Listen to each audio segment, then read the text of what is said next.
Hi, I'm Helen Zille, I'm Premier of the Western Cape, and today I'm going to be talking about how we put together a budget. It's a long annual process that begins in August the previous year, goes through many policy discussions, goes through a lot of expert advice and analysis, and eventually ends up in budget line items being put to a plan and a strategy. The reason that I accepted was not because I'm an expert in the field, but because I wanted to understand it a little more deeply before my term as Premier ends. But in this kind of job, you depend very much on the experts who really do know what they're doing. Budget, context and principles, that's what I was asked to speak about. But this is the budget process. This is a very important slide.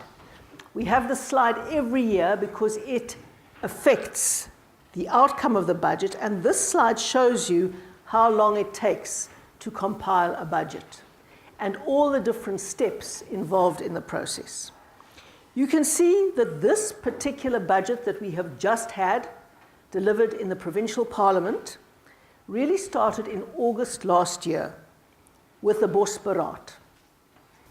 Now that doesn't happen in a vacuum, because when we are elected at the beginning of a 5-year term, we do a term of office strategic plan. But a strategic plan is not a fixed thing. It's a plan with core objectives over a 5-year period. Every single year you reassess because things happen. Unforeseen events happen. Then all through that particular period, there are experts who are working on the provincial and municipal economic review and outlook. We call it the Pero and the Mero. And that is very important because it describes the context in a narrative form within which we are working. And that creates a framework within which we have to work out the numbers. So now we've got, where are we in our strategic plan? What is the general context in which we're working? And then we have all of those that are brought to what we call a fiscal policy seminar. Now, that is when we bring people from outside the government to discuss these issues. And these are the top experts: the Bureau for Economic Research, the Reserve Bank, universities. They all come in. And they interrogate what we've done here and what we're planning to do on the basis of what they see happening in the country as a whole and in the world as a whole. And then in February 2018, we have another Bosberaad to see how all of this fits in with what we spoke about here. That policy feedback goes to what we call the medium-term expenditure committees. And they hammer out all of the details that different departments want in the budget, and they compare it to what we did here, and then we have to make the very tough decisions. What goes in and what goes out. Now, what I didn't know when I first got into politics was this. But unless something is on part of your annual performance plan, an action step and a budget line for that, you can't do it. Now, medium term is an important concept in government finance. We plan for 3 years because very few projects begin and end at the end of a year. Then we have these strategic integrated municipal engagements. And they're very important because a lot of the stuff that we do in the province impacts on local authorities. And I'll come in a moment to our priority objectives so that you see that we filter all of these discussions through what we consider our priorities, our policy priorities in government to be. Here we have the medium-term budget policy statement. And this is what happens in November when the Minister of Finance will get up and tell you what the next 3 years are likely to look like and how we are working out our budget priorities. So it's a kind of summary of where we are here at the medium-term budget policy statement. In February 2018, we have the State of the Province address, and it tells what we have achieved, and it gives all the consolidated statistics. And obviously, I also like to include where we have failed, because we don't always succeed in our objectives. March 2018 is the tabling of the budget, which we've just had the other day. And then May we have the strategic integrated budgeting engagement. This slide says policy, planning, budgeting, and implementation cycle. And it goes from planning to the formulation to the execution. And in the execution, we have constant analysis of how we're going, was this what we tried to achieve, etc., etc. And the above the line is all the policy stuff, below the line is all the execution stuff. Now, the basis on which we take these decisions is our provincial strategic plan. This slide summarizes our provincial strategic plan, our term of office plan. And it tells you what our priorities are, and these are the priorities that have to be funded in the budget. But the province's main executive functions really concentrate around education and health, the two big budget items. Now this year, we have a budget of just over 62 billion rand, and education is just over 21 billion rand, and health is just over 22 billion rand. Our provincial strategic goals are these: create opportunity for growth and jobs. Now that sounds obvious, but our number one priority in South Africa has to be economic growth. Now, having a priority in government actually means something.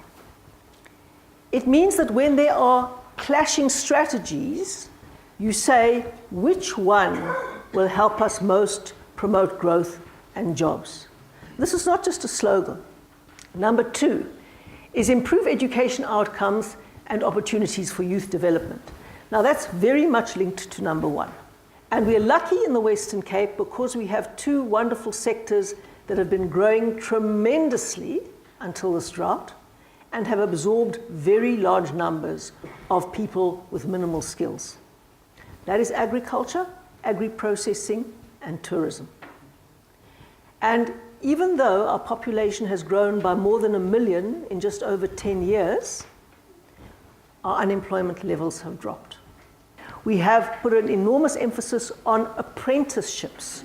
All of the countries that have succeeded economically have 70% of their young school leavers go into technical and vocational education and apprenticeships and not to university. Strategic Goal 3 brings together health, safety, and social ills.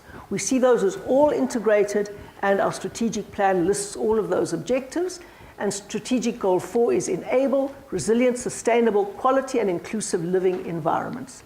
And they all have to rest on the pillar of strategic goal 5, which is to embed good governance and integrated service delivery through partnerships and spatial alignment. This is the outcome of that. These are all the things we're going to do with the budget items next to them that relate back to that slide and achieving the objectives we've set ourselves on that slide. Here are policy principles underpinning the Western Cape budget process. Obviously, constitutionalism and the rule of law.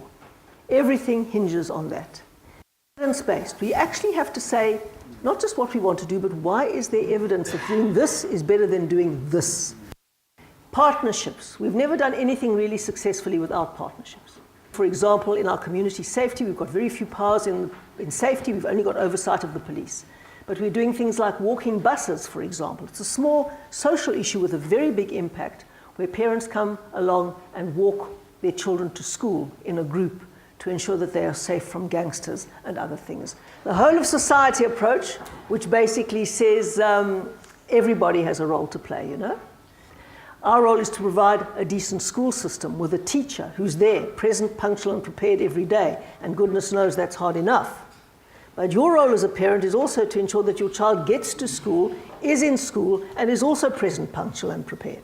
Citizen-centric, we're responsible to citizens. Is it producing public value? And we look for innovation. Key messages from this budget. The 2018 budget places people and creating public value at the center of budget policy, yes. Good governance, maintaining fiscal stability, maintaining key fiscal and service delivery risks, including the drought and water response. That's been a very, very tough thing for us to deal with. Continued protection of frontline services. We had to cut our budgets very severely. Education, health, and social development were protected like anything by me because those are frontline services. Investment in public and economic infrastructure of more than 25 billion. We have infrastructure-led economic growth, which is absolutely critical. and focus on youth, disability and skills development. Disabled people have been very much neglected in our budget process. So global growth is forecast to expand in both 2018 and 2019, which is good for us because we live in a global world. South African economy reflects increased domestic demand and improved levels of consumer and business confidence. The South African economic growth is estimated to increase to 0.9%. And to 1.4% in 2018 and to 1.9% in 2019. You will see that that is over the MTEF, the Medium-Term Expenditure Framework. Actual performance indicates South Africa grew by 1.3% in 2017, so we had a better growth rate than was projected, which was good.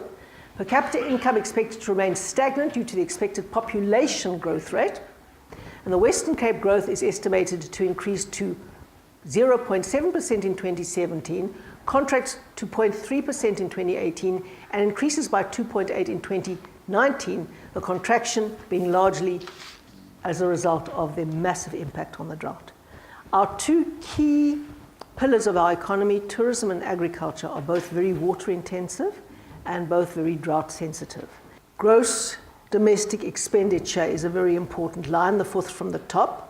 That is the first three together, the final household consumption expenditure, the government consumption expenditure, the gross fixed capital formation, and the gross domestic expenditure is rising. So that should help us grow. Our exports are growing. Our total imports are also growing, which is probably not so good for us given the exchange rate. And the real gross domestic product is growing as well. So things are turning around, basically, is what that slide tells you. Fiscal context and key risk, well, reduced transfers from national government is our biggest risk. The government has collected about 80 billion rand less than they projected in taxation, which means we all have a massive cut to our budget, which is terrible. The drought and the water crisis and the impact on agriculture has been severe. Increased service load pressures. Extent of crime, that's also a very, very great challenge for us. I mean, damage and destruction of public and economic infrastructure, that's vandalism. Impact of the VAT increase, we also have to pay the extra 1% VAT, which means that all our expenditure goes up on goods and services, and then the outcome of the wage negotiations.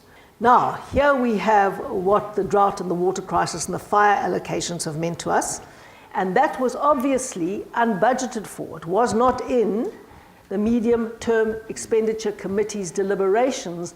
This was now unbudgeted for, and it was 500 million rand almost, as you can see. And these were across all departments. Out of left field comes a 500 million rand expenditure. The reason that we could spend it, and it wasn't in the APPs, is because there was a declaration of a disaster. And that gives me more powers to shift budgets around than you normally have. Represents the cuts we have had to make if you look down there. Everything in brackets means less, and everything out of brackets means more. So education was protected, health was protected, social development was protected. Human settlements took a big hit, which they are very unhappy about for understandable reasons. So you can see there what we are doing to try and balance this budget with a drought and with a drop in revenue from national government. This is the education budget. It's 21 billion rand. The personnel budget is 16.5 billion rand. The infrastructure is 1.6 billion rand, which is far too little because of the huge growth that we're having in our pupil numbers. This is how we spend our health budget.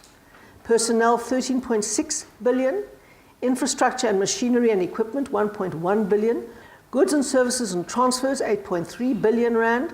So that is a slightly more balanced budget. In education, you can see we have to spend a huge amount of our budget on personnel. This is the Department of Social Development's budget and its breakdown, and their goods and services. Department of Transport and Public Works, you'll see that, of course, our infrastructure is absolutely critical. Goods and services and transfers, 2.8 billion, and personnel, less than $1 billion.